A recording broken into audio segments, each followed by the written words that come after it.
પ્રજાને સરકારી યોજનાઓનો લાભ મળે તે હેતુથી જનકલ્યાણ શિબિરનું થયું આયોજન હતું। આ જનકલ્યાણ શિબિર થયો ફિયાસોક થયો। મનપા પરિસરમાં સ્ટેજ બનાવવામાં આવી અને સૌથી વધુ ખુરશીઓ ગોઠવવામાં આવી, પરંતુ મહેમાનો આવતા કાર્યક્રમ આટોપી લેવામાં આવ્યો હતો। માત્ર 3 નગરસેવકો ઉપસ્થિત રહી દીપ પ્રાગટ્ય કરી કાર્યક્રમ પૂરો કરી નાખવામાં આવ્યો।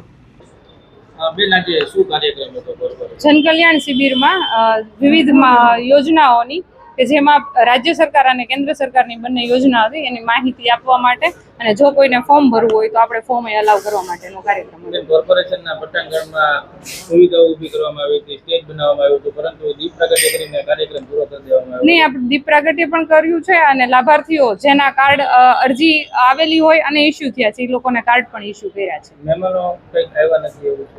અમે મહેમાનોને આમંત્રણ આપી શકીએ, એમને પેલું નહીં કરી શકીએ। દરેક MP, MLA અને આપણા પદાધિકારીઓ, કોર્પોરેટરો, વડવાના કોર્પોરેટરો ઉપસ્થિત રહ્યા હતા કાર્યક્રમમાં।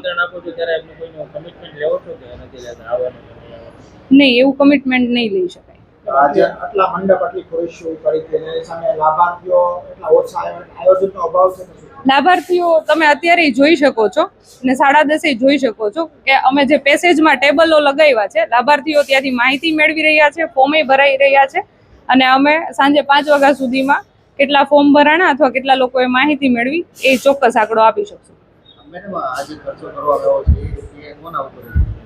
સોરી, આજે ખર્ચો કરવામાં આવ્યો છે મંડપનો પછી આજે સરકારશ્રીની સૂચના મુજબ જનકલ્યાણ શિબિર મિનિટ ટુ મિનિટ કાર્યક્રમ આવેલો હતો, એ મુજબ આપણે કાર્યક્રમનું આયોજન કરવું ફરજિયાત હતું, એ મુજબ આપણે આયોજન કર્યું છે। કાર્યક્રમમાં કોઈ મહેમાનો ન આવતા કાર્યક્રમ પૂરો જાહેર કરી મનપા પરિસરમાં લાભાર્થીઓ માટે કાઉન્ટર ઉપર યોજનાઓ શરૂ કરી દેવામાં આવી। મહત્વનું કહી શકાય કે મનપા દ્વારા આયોજન વગર કરવામાં આવતા કાર્યક્રમોમાં પ્રજાના રૂપિયાનો વેડફાટ થયો છે। મનપાના મહેકમ અધિકારીઓ અંગે પૂછતા તેઓએ જણાવ્યું કે અમે મહેમાનોને આમંત્રણ આપી દીધા હતા, આવવું ન આવવું તેમની મરજી હોય છે। ફિરોઝ મલેક, ભાવનગર।